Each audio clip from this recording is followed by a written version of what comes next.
تبھی تو روتے ہیں اللہ والے، سجدوں میں روتے ہیں، تہجدوں پہ روتے ہیں.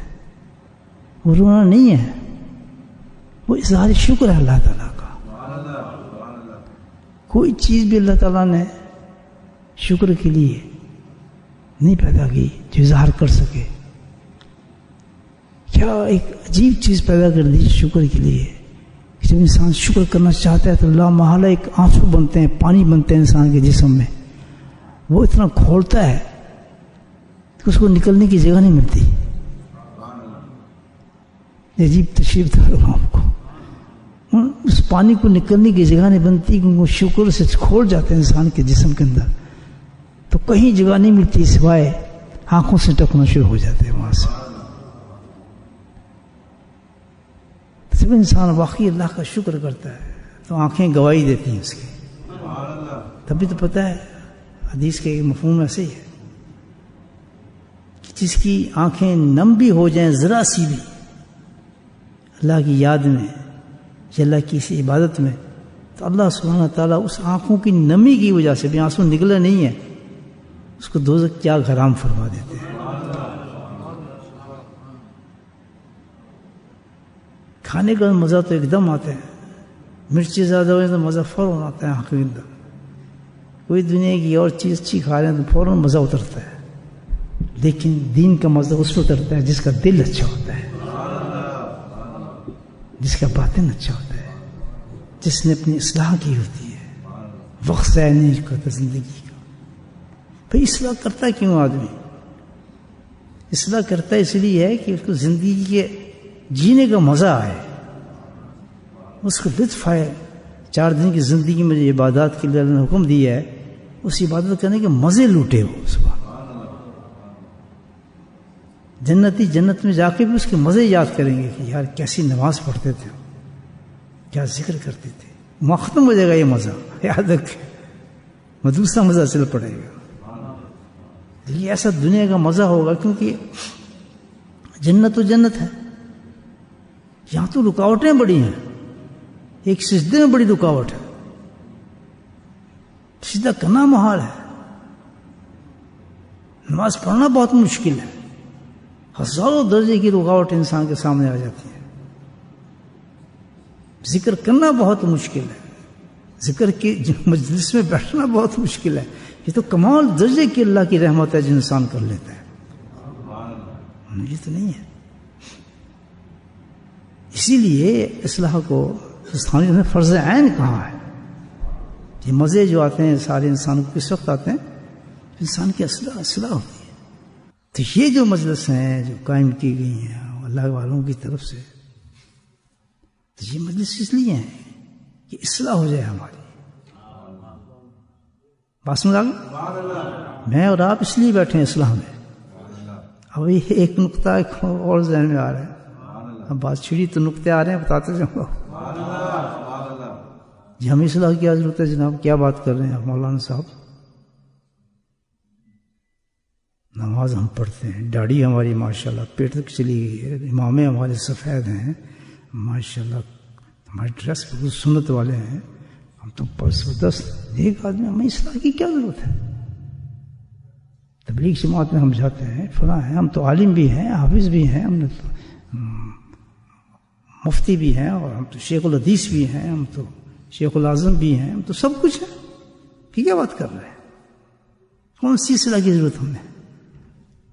بات سمجھ رہے ہیں؟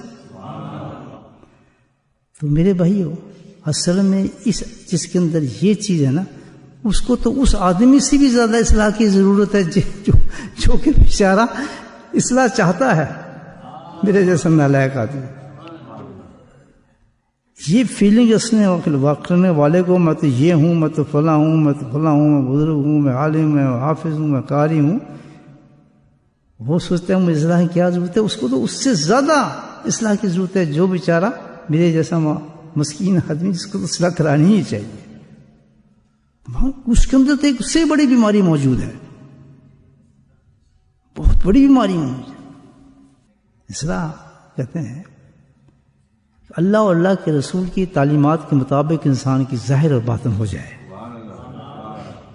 کہنا بہت آسان ہے، روز سنتے ہیں بنا رہا ہے نا.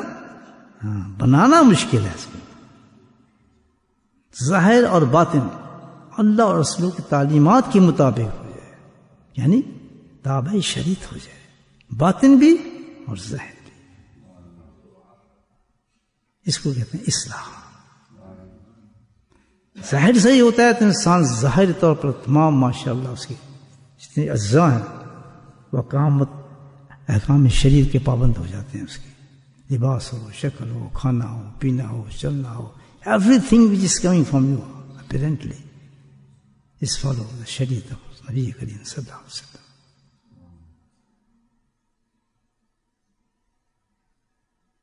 To think about it, the figure of these things is called, he is thinking about Islah ہے ظاہر. یہ کس کے مطابق ہونا چاہیے؟ اللہ اور اللہ کے رسول کی تعلیمات کے مطابق، یعنی شریعت کے مطابق انسان کو ہونا چاہیے. ایک انچ ادھر اللہ. اور باطن کی اصلاح یہ ہے کہ اخلاق رذیلہ جتنے بھی انسان کے اندر موجود ہیں ان کو کنٹرول کیا جائے. صحیح سمجھ آئی بات؟ تو control inside your main, جس کے بارے میں اللہ کے نبی نے فرمایا اتمم احسن الاخلاق. میں اس عمل کو مضبوط کرنے کے لیے تمہارے پاس آیا ہوں، تعلیم دینے کے لیے آیا ہوں. کتنی بڑی بات ہوگی. ایک پورا نبی اس لیے بھیجا ہے کہ تمہیں درست کروں، میں تمہاری اصلاح کروں. کہ وہ کیا چیز ہمیں جو اللہ اللہ کے رسول کی تعلیمات سے رکتی، وہ کیا چیز ہے؟ وہ چیز سمجھ آ جائے تو ٹو فائٹ ود اٹ.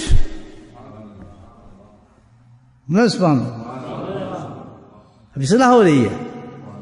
اصلاح یہ نہیں ہاتھ پاس بڑی اصلاح ہوگی، بس ذکر کر لیے اصلاح ہوگی. پاگل ہو گئے اصلاح ہوتی ہے. بس جی اللہ تعالیٰ میں نبی ہم کی سنت کے مطابق کر دے، بڑی تعلیم یہ ہو رہا ہے، یہ فلاں. یہ کیا گپیں کیا ہیں؟ اس کا نام ہے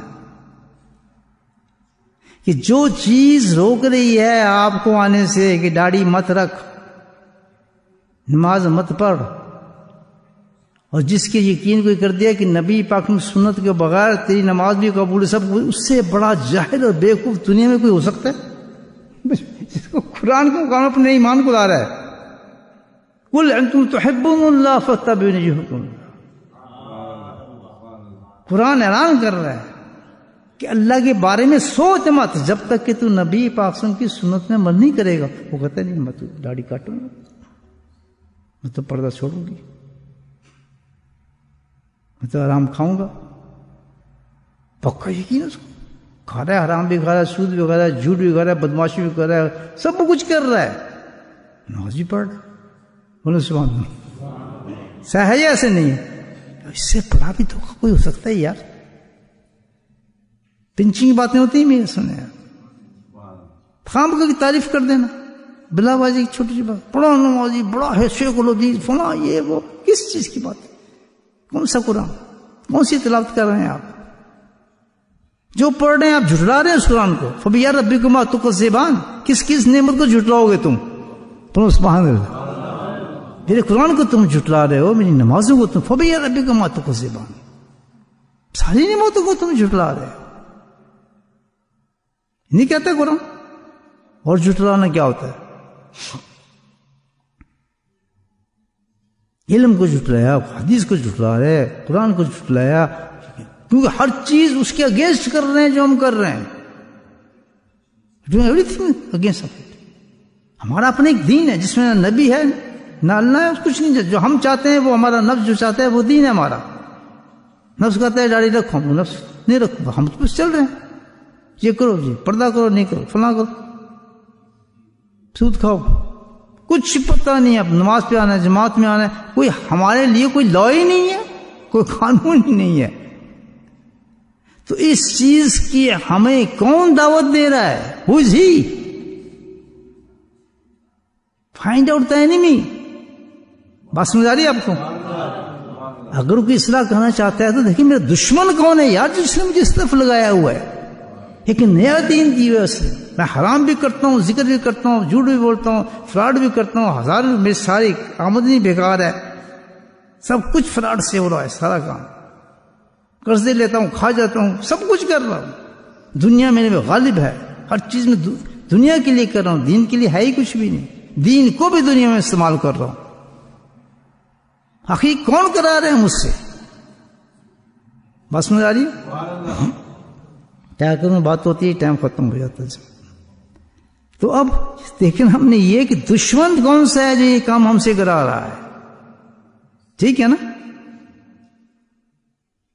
اگر دشمن کا پتہ چل جائے تو کیا چھوڑیں گے آپ اس کو کہ آپ کے گھر کو ایک چیز برباد کرنے والی، آپ کی گاڑی برباد ہو جائے، گھر برباد ہو جائے، روز آپ کی آگ پھینک دیتا ہے، انتظار میں بیٹھیں گے اس آدمی کو پکڑوں میں سے جان سے ماروں ہی، میرے پورے گھر کو برباد کیا ہے، اس کو نہیں کریں گے آپ؟ اس کو وہی کی فکر نہیں آپ کی کہ نیا دین دے دیا بالکل ہمیں بالکل نیا دین دے دیا جس شیطان نے ہمیں، نفس نے۔ جانچ پڑتال ہے نہیں اس میں بالکل بھی۔ عالموں کی فیکٹری لگی ہے، جس طرح فیکٹری سے نکلتی ہے نا بریڈ، اس طرح نکل رہے ہیں آج کل صحیح بتا رہا ہوں، فیکٹری لگ گئی ہیں۔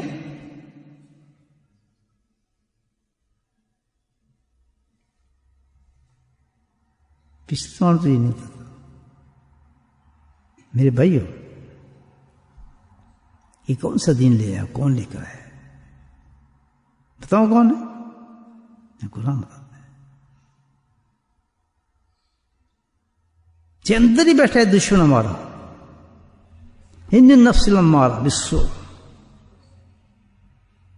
تیرا اپنا نفس ہے جس تمام برائیوں کو تجھے آرڈر دے رہا ہے، وہ تیرے اندر ہے۔ نماز کون نہیں پڑھنے دیتا آپ کو؟ مشکل تو نہیں ہے، اللہ تعالیٰ نے جس کام کو دیا ہے، ہمیں حکم دیا ہے، وہ مشکل نہیں ہے۔ نبی کی سنت ہمیں کون نہیں چلنے دیتا؟ نفس۔ مزاری بات ہے، حرام سے کون نہیں بچنے دیتا؟ نفس۔ جھوٹ سے ڈرائے گا آپ کو، ایسے چیزوں سے ڈرائے گا، بس آپ نے بےایمانی کرنی ہے، فراڈ کرنا ہے، حرام کھانا ہے، نماز چھوڑنی ہے۔ باہر سے کوئی دشمن نہیں ہے، وہ کون ہے؟ انسان کا بس قرآن بتا رہا ہے ان نفس امارہ بالسوء، یہ تمہارا نفس امارہ ہے، یہ تمہیں یہ حکم دے رہا ہے بیٹھ کر۔ کیا حکم دے رہا ہے؟ یہ حکم نہیں دیتا ہے، وہ ہر وہ چیز جس کا آپ کو اللہ اور اللہ کے رسول حکم دیتے ہیں وہ آپ کے لیے مشکل بنا کے پیش کر دیتا ہے۔ He is very clever۔ نفس جیسی کوئی چیز کلیور نہیں ہے، وہ اس نے بھیسوں میں آ کر کہ کسی نہ کسی طرح اس کو روکا جائے، وہ آپ کو روک دیتا ہے۔ کون ہے دوسرا جس کے ساتھ ہمیں مقابلہ کرنا ہے، جو ہمارے دین کو برباد کرتا ہے؟ بتا سکتا ہے؟ پھر یہ کیا تیاری کر رہے ہیں؟ ہمیں یہ چیزیں نہیں پتا دوستوں، خود سوچیں۔ یہ نوٹ بنانے ہیں آج کی باتوں کے، آپ نے پورا دین اتارا ہے آپ کے اندر۔ دوسرا کون سا دشمن ہے؟ ماحول، سراؤنڈنگس۔ سمجھ آگئی بات؟ جی ہاں، جتنا برباد یہ ماحول کرتا ہے دین، کوئی دوسری چیز نہیں کرتی۔ دنیا کیا کہے گی؟ سمجھ گئے؟ آدھا سے زیادہ انسان حرام کام دنیا کے لیے کرتا ہے، دنیا کو راضی کرتا ہے اور خدا کو ناراض کرتا ہے۔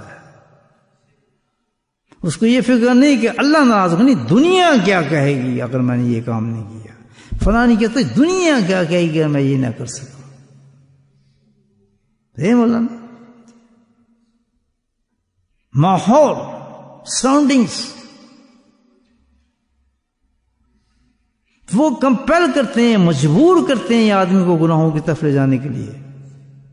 میں آج کے ماحول کے اندر آپ کو بات یہ بتا رہا ہوں کہ ایک ہی گھر کے اندر اگر 15 آدمی ہیں، ہمارے معاشرے میں اکٹھے لوگ رہتے ہیں نا، معاشرے ہمارے پاکستان میں فیملیز، 15 آدمی بے دین ہے تو اس میں ایک آدمی دیندار ہوگا، اور پھر وہ ٹارگٹ بنتا ہے، وہ لڑکی یا وہ آدمی، اس کو سب اس پہ تانے مارتے ہیں۔ اللہ کے نبی نے حکم دیا ہے ہمیں کہ بے وقوفو، یاد رکھنا ایک چیز، ماحول تمہیں برباد تباہ کر دے گا۔ تو صاحب اللہ مومن، کسی مومن کے علاوہ، کسی نیک انسان کے علاوہ، کسی ایماندار کے علاوہ کبھی دوست نہ بنانا۔